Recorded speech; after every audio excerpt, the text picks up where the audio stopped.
أعوذ بالله من الشيطان الرجيم. بسم الله الرحمن الرحيم. أو كصيب من السماء فيه ظلمات ورعد وبرق يجعلون أصابعهم في آذانهم من الصواعق حذر الموت والله محيط بالكافرين يكاد البرق يخطف أبصارهم كلما أضاء لهم مشوا فيه وإذا أظلم عليهم قاموا ولو شاء الله لذهب بسمعهم وأبصارهم إن الله على كل شيء قدير. نانی درس کی بھائی انشاءاللہ العزیز آیات نمبر 19 او آیات نمبر 20 بویلے کیږي چې د دې سره سره به د سورة بقرې د دویم رکوع اختتام هم وشي. دینه مخکې الله جل جلاله د منافقانو حالات ذکر کو او بیا د هغې سره الله جل جلاله د منافقانو دوه مثالونه ذکر کړل. یو مثال یې د مخکې پرون سبق کې تیر شو اولئک الذین اشتروا الضلالة سره، او دویم مثال یې الله رب العزت دلته ذکر کوي او کصیب من السماء فیه ظلمات سره. الله رب العزت وایي د منافقانو مثال د دې مثال چې دی نو د هغې کس په شان دی چې په چا باندې ډېر تیز باران چې دی نو هغه راشي، شبو شبو باران چې دی نو هغه پې ورېږي او په دغې باران کې چې نو تیارې وي، ګړزارې پکې وي، برېښنا پکې، نو دی بیا خپلې ګوتې رالي او غوږونو کېږدي د پاره د دې چې چېرته د تندر اواز ونه اورم، د مرګ د یرې نه هسې نه چې تندر اواز را باندې ولګي او د هغې سره مړ شم. نو الله جل جلاله اوس په دې آیت کې د منافقانو هم دغه تشبیه ذکر کوي لکه څنګه چې د اسمان نه باران را وورېدو، تیز باران، او عمومي خبره ده کله چې باران وي نو د باران سره تیاره هم وي، او کله چې ته باران وریږي نو به باران کې بعضې وخت کې چې نو ګړزارې او برېښنا هم وي. نو دغه شانتې الله جل جلاله فرمایي چې څنګه باران دا د بره نه راځي دغه شانتې قرآن پاک وحی دا هم د بره اسمان نه ده. نو د دې مثال د دې تشبیه چې نو هغې سره ورکړي. الله وایي کله چې قرآن پاک نازلیږي نو د قرآن پاک د نزول په وخت کې دی خپلې ګوتې چې دی نو هغه راواخلي او په غوږونو کېږدي لکه څنګه چې باران وریږي، باران کې تیارې او ګړزارې وي، نو دی هم دقه شانتې چې کله قرآن پاک نازلیږي نو د قرآن د نزول په وخت کې چې د منافقت او په کفر باندې کم وعید ذکر کېږي، د هغې باندې کومه سزا او عذاب ذکر کېږي، نو دی د دغې سزا دپاره د دغې عذاب د اورېدلو نه یجعلون اصابعهم فی آذانهم، نو دوی خپلې ګوتې راوالي او په غوږونو کې کېږدي چې مونږ دا قرآن پاک دا وانورو.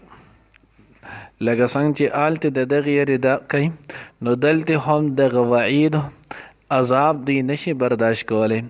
نو د دغه وخت کې دوی خپلې ګوتې راوالي او په خپلو غوږونو کې چې نو هغه کېږدي. بیا برقون دې کې برېښنا وي، نو کله دقه شانتې قرآن پاک کې الله جل جلاله واضح حقانیت دلایل هم بیانوي چې د هغه رڼا ده، لکه څنګه چې د باران په وخت کې تیاره وي او ګړزاره وي خلک یریږي، نو چې کله برېښنا شي رڼا شي نو خلکو لږ امید پیدا شي، که څوک چېرته په لار روان وي تیاره شوي پي نو چې کله اسمان پړق کړي نو دې پړق سره دته پوره لار ښکاره شي، دی پوره سفر وکې روان شي. نو دغه شان دی منافقان کله چې دوی ته مال میلاو شي، مال غنیمت نه وله څه ورکوي د الله پیغمبر، یا صدقات چې دی نو هغه وله ورکوي، یا زکات چې دی نو دا وله ورکولی کېږي، نو چې دوی ته کله د اطاعت د ورکړې کم صورت راځي نو دوی د دغې ورکړې په وخت کې بیا خوشحالیږي، بیا د مسلمانانو خواله راشي. لکه څنګه چې مخکې تیر شولو چې کله دوی د مسلمانانو سره ملاقات وکړي نو دوی وایي چې قالو آمنا موږ ایمان راوړی نو دغه وخت کې دوی بیا د ایمان اظهار وکړي او کله چې قرآن پاک کې دغه وعید او عذاب ذکر شي نو دوی بیا د هغې نه په شاته کېږي او خپلې ګوتې په غوږونو کېږدي چې موږ دغه عذاب او دا وعیدونه وانورو الله وی څنګه چې دوی د مرګ نه نشي بچ کېدی د تندر نه نشي بچ کېدی نو دغه شانتي دوی باندې الله جل جلاله احاطه کړې ده د علم هم او د الله د قدرت هم الله علم هم د تجنینو دی راګیر کړی دی د دوی په نفاق باندې الله رب العزت خبردار دی او د الله قدرت کامله هم د ته شامل دی د الله پاک د قدرت نه بهر نه دی د الله رب العزت چې دی نو هغه د قبضه او د کنټرول نه بهر نه دی د الله جل جلاله په قبضه کې دننه دی بیا دې کیوں کتلی شي نو دې کې آیات کې وایي چې نو فیه ظلمات و رعد رات څه ته ویلی کېږي نو تفسیر معالم التنزیل د هغه ذکر کړی چې راد هو الصوت الذي يسمع من السحاب رات دا هغې ګړز ته هغې اواز ته ویلی کېږي چې کم بره د وریځو کې چې کم ګړزار وي باران لا شوی نه که تاسو خیال کړی نو لاول شروع کې اکثر چړق چړق اواز ته دی نو هغه راځي نو دغې اواز ته ویلی کېږي راد تفسیر معالم التنزیل چې دی نو ذکر کړی او دغه شانتی چې نو مرفوع روایت اکثر مفسرینو هم دا ذکر کړی عبدالله ابن عمر هم د عبدالله ابن عباس رضی الله تعالی عنہ نه ترمذی رحمه الله چې نو دا روایت نقل کړی په خپل ترمذی کې امام ترمذی رحمه الله چې نو عبدالله ابن عباس دا مرفوع روایت نقل کړی هغه چې الرعد هو الملك الموکل علی الصحاب رعد دا هغه فرشته ته ویل کېږي چې کومه فرشته الله جل جلاله په وریځو باندې مقرره کړې وي چې یعنی مثال په طور کې دا وریځې به دې ځای نه دې کلي ته وړي د هغې کلي نه به هغې کلي ته رسي دې ځای کې به دې نه نو باران کې دې ځای کې به باران نه کړي نو دا عبدالله ابن عباس رضی الله تعالی عنہ روایت دی مرفوع هغه چې رعد هو الملك الموکل علی الصحاب ما هو مخارق من نار يسوق بها الصحاب حيث شاء الله تعالی چې رعد دا هغه فرشتې ته ویل کېږي چې کوم الله رب العزت په وریځو باندې مقرر کړي ما هو مخارق من نار د هغې سره چې نو یو چوکه ده یو چې نو چابک دی د اور یسوق بها الصحاب چې په هغې سره شړي چې نو وریځې کم ځای ته د الله حکم شوی وي نو هغې طرف ته پې وریځې روانې کړي رسۍ پې حیث شاء الله کم ځای ته چې الله غواړي هغه شان دی نو رعد ویلی کېږي دقې فرشتې نوم ته فرشتې ته او په دغه نوم باندې که تاسو خیال کړی نو بیا خو په ثابت کېږي صورت هم راځي دیارلسمې په سپاره کې صورت رعد دا چې نو امام ترمذی رحمه الله په خپل کې نو ترمذی کې ذکر کړی دی دا روایتو برق نو برق ویلی کېږي برق څه ته وایي دی کې چې نو رعد و برق برېښنا ده رڼا ده نو وی برق دا هغې رڼا ته ویلی کېږي چې کله فرشتې دغه چابک د وریځو نه راپرېږدي دا شړي نو د دغې په وخت کې د دې نه یو رڼا را اوچته شي برېښنا را اوچته شي نو دغې رڼا او برېښنا ته ویلی کېږي برق نو ځکه الله وایي فیه ظلمات و رعد و برق بیا دغې ته کتل نو حکماو او طباو لیکلی دي چې د اسمان چې نو تندر دغې رڼا ته به نه ګوري کله چې اسمان بریخي دې ته به نه ګوري د اسمان ته چې کله څوک بریخي او دې ته ګوري نو اکثر د انسان نظر چې دی نو هغه سوځي دا ډېر تیز وي او بعضې کرته دا چې نو خلکو له نظر وسوځي نظر ولا ختمي دغه شانتې چې نو حکماو دا هم لیکلي کله چې انور چې نو تندر ونیسي وی دې ته به هم نه ګوري نور چې کله تندر ونیسي نو په دغه وخت کې به 2 رکعته نفل کې جماعت طرف ته به راځي کم چې صلات چې نو هغه کسوف خسوف ورته ویلی کېږي صلات کسوف دا به کې نه چې نو هغه دا چې ته ورته موبایل چې نو هغه سلمه کړی او ویډیوګانې ولا کې او بیا دا کې وی دې ته به نه ګوري بعضې کرته دا د انسان د نظر چې نو د تلو سبب جوړیږي بیا الله رب العزت فرمایي یکاد البرق یخطف ابصارهم نږدې ده چې دغه برېښنا وتښتئ د دوی نظرونه کلما اضاء لهم مشوا. الله وایي کله چې هم دې ته رڼا شي نو دې په دغه رڼا کې روان شي. او بیا اذا اظلم علیهم قاموا، کله چې په تیاره شي نو دوی بیا وردېږي. نو دوی دقه شان دا منافقان کله چې دوی ته په دین اسلام کې په یوه غزوه کې چې هغه اسانه وي، په اسانه په هغې کې چې نو فتح د مسلمانانو ښکاري نو دوی په هغې کې بیا راځي د مسلمانانو سره شرکت کوي. دغه وخت کې دوی د مسلمانانو مرګستیا چې نو اختیاروي. خو چې کله په هغې کې سختي راشي نو دوی بیا په خپل ځای وردېږي، بیا د مسلمانانو معیت چې نو هغه نه کوي. او په هغې باندې بارها کرته چې نو هغه قرآن پاک ګواه دی. دنیا شی واقع داسې دي چې په هغې کې دوی پاتې شوي. نو الله وایي چې کله دوی ته مقصد ښکاري، فایده ورته دنیایي ښکاري نو دوی راځي، او کله چې دوی ته په یو ځای کې فایده نه وي نو دوی بیا هلتې نه راځي. الله وی ولو شاء الله لذهب، کچری الله غوښتلی نو بولي به بسمعهم د دوی چې نو اورېدل یعنې غوږونه، و ابصارهم د دوی لیدل سترګې. ان الله على كل شيء قدير، الله جل جلاله په هر شي باندې قادر دی. اوس دلته الله پاک په هر شي باندې قادر دی. نو تاسو وګورئ قرآن باندې همیشه د پاره خلکو اعتراضات کړي، دین اسلام باندې همیشه د پاره خلک چې نو هغه اعتراضات کوي، په اهل دین باندې همیشه د پاره خلک چې نو اعتراضات کوي. نو دغه شانتي په مخکې دور کې د مولانا قاسم نانوتي رحمه الله په دور کې په هغه وخت کې چې نو په انډیا کې یو ډېر لوی پنډت و، دا چې نو هغه داسې پنډت دغه ښکلی نوم دیانت سرسوتی و که څه دغه شان چې دی نو هغه یې نوم ولو، خو دا ډېر لوی چې دی نو هغه مورخ او ډېر لوی قابل ترین سړی هم و. نو د په هغه وخت کې یو کتاب هم لیکلو، او د هغې کتاب چې دی نو هغه 14مه حصه جلد د مکمل په قرآن پاک باندې اعتراضات کړي ولو. د قرآن پاک په یو یو آیات باندې چې دی نو هغه دسه کړو باس کړو، او په هغې کې چې نو په دغه قرآن پاک آیات به ولیکو. الیاذ بالله د په دغه کتاب کې ډېرې سپورې خبرې هم ذکر کړي، ان تر دی چې الیاذ بالله وی چې الله رب العزت چې نو انتهایی جاهل دی، ناپوهه دی، بده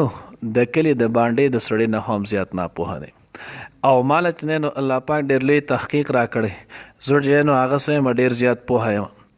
او بیا به د هغې نه وروسته وي چې الله دې کې دا خبره کوي، د مسلمانانو رب دا خبره کوي،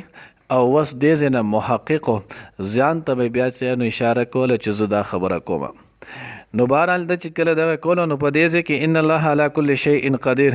دې باندې هم یو اعتراض کړی دی. اعتراض دا کړی چې دلته الله پاک د مسلمانانو رب په خپل کتاب کې ویلي چې الله پاک په هر شي باندې قادر دی. نو چې کله الله پاک په هر شي باندې قادر دی نو دې نه خو معلومه دا شوله چې الیاذ بالله الله پاک چې نو په غلا هم قادر دی، الله پاک چې نو هغه په زنا هم وی قادر دی. نو اوس که داسې ستاسو رب وي نو دا رب خو نو هغه موږ ته نه دی منظور، او که تاسو وایئ چې زموږ رب داسې نه کوي نو بیا خو ستاسو کلام چې دی نو هغه دروغجن دی. علما دا د امت چې دی نو هغه محسنین دي، علما دا د امت چې دی نو خیرخوا دي. که چېرته علما نه وي او دغه د دین چې دی نو ډیوې او رڼاګانې نه وي نو پته نشته چې موږ به کم خلکو په کمه ګمراهۍ باندې چې دی نو اخته کړي ولو. د آخر وخت چې دی نو هغه مرد مجاهد مولانا قاسم نانوتي رحمت الله علیه بانی دارالعلوم دیوبند، چا چې د دیوبند چې نو د ځمکې بنیاد ښودو، دیوبند مدرسه چې نو هغې له چې نو وجود ورکړو. نو دغه بانی دیوبند مولانا قاسم نانوتي رحمه الله په هغه وخت کې یو کتاب ولیکلو انتصار الاسلام په نوم سره چې نو کتاب ولیکلو، او د چې څومره هم اعتراضات کړي ول د هغه ټولو اعتراضات چې نو دندان شکن جواب چې نو هغې ول ورکړلو. نو په هغې کې ول قاسم نانوتي رحمه الله چې نو یو جواب دا ورکړی دی چې الیاذ بالله ته چې نو الله پاک په غلا قادر دی. نو وی دومره خو خره د عقل نه کار واخله، غلا تعریف څه دی؟ غلا وایي څه ته؟ د غلا تعریف دا دی چې د چا شی په خفیا په پټه طریقه باندې چې نو راغستل دا ځان له وړل، دې ته ویلی کېږي غلا. غلا دې ته ویل کېږي چې څوک د چا شی چې دی نو په خفیا طریقې سره په پټه طریقې سره چې دی نو د چا شی راواخلي او ځان سره په جیب کې کېږدي. مثال په طور کې پیسې دي د قضې د 1000 روپۍ نوټ دی او د چې دی نو غلی د هغه د جب نه یا د هغه د ګلې نه یا د هغه د خوا نه غلی راواغېستو او د هغه ونه لیدو دی روان شولو. نو دا د غلا تعریف دی. او ته ماته داسې وښیه چې د خود په دې ټول کائنات کې یو ځای داسې شته چې هغه د الله نه دی. کل کائنات کې یو ځای داسې وښیه چې هغه د الله نه دی. نو چې کله دا ټول کائنات د الله دی نو الله باندې بیا د غلا اطلاق د سره کېدی نشي. ځکه غلا تعریف دی د یو ځای نه خفیا په پټه طریقه باندې یو شی چې دی نو اخیستلو. او د الله نه خو نه څه پټ شي او نه په کل کائنات کې د الله چې نه سره داسې ځای شته نه چې هغه د الله ملکیت په هغې باندې نه وي. او دویم چې نو هغه وی ته دا خبره کوي چې نو تاسو چې الیاذ بالله الله په زنا هم قادره دی. نو دا خبره هم ستا غلطه ده. زنا په هغه ځای کې کېږي چې په کم ځای کې چې دی نو هغه زنانه او مردانه وي. چا سره چې آلات زنانه او آلات مردانه وي نو چې د چا سره آلات زنانه او آلات مردانه وي نو هغه ځای کې زنا کېدی شي. چې چا سره دغه آله موجود نه وي نو هلته د زنا تصور نشي کېدی. او د الله جل جلاله ذات ما وراء الورا ذات دی. الله په خپله وی لیس کمثله شیء. د الله مثال د الله برابر هېڅوک نشته. مونږ د دې نه مخکې هم په شروع کې الف لام کې که خیال وکړی مونږ ویلي ول چې یو قسم چې دی نو هغه حروف قرآن پاک 2 قسمونه دي، یو محکم او یو متشابه. او متشابه کې بیا مونږ دا ویلو لکه استوا شوله، ید الله شو، وجه الله شولو. نو مونږ وی د هغې دپاره زمونږ په قاعده سره ایمان دی چې دغه معلوم والکیف مجهول الایمان به واجب والسؤال عنه بدعت. نو د الله دپاره داسې آزار نشته نو څنګه ته په دغه اطلاق کې الله په هر شي باندې قادره دی. نو د الله قدرت کامله په هر شي باندې حاصل دی. دنیا کې داسې یو کار یو شی شته نه چې هغه د الله د اختیار نه بغیر وشي. البته الله پاک د خیر هم خالق دی، د شر هم خالق دی. بیا انسان په خپل کسب سره پرېښودی. کم انسان چې کم کسب وکړي الله رب العزت ورسره د هغې موافق بیا چې دی نه معامله کوي. الله دې موږ ته صحیح پوهه نصیب کړي.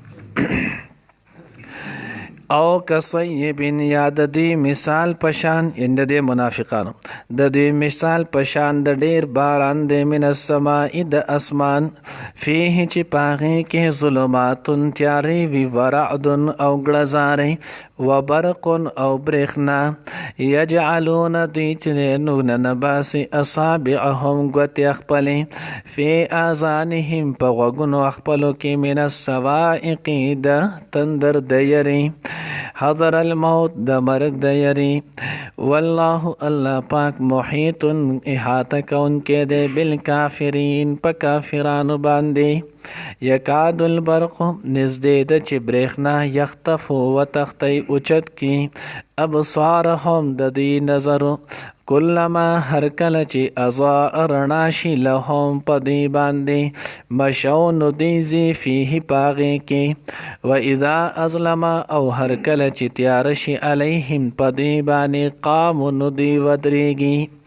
ولو شاء الله کچری غختلی وی الله لذهب نو بولی بیولو بسمعهم اوریدل د دوی غوږونه د دوی و ابصارهم او سترګې د دوی یعنی صلاحیت د لیدلو. ان الله بشک الله پاک علی کل شیء په هر څیز باندې قدیر قادر دی قدرت والا دی.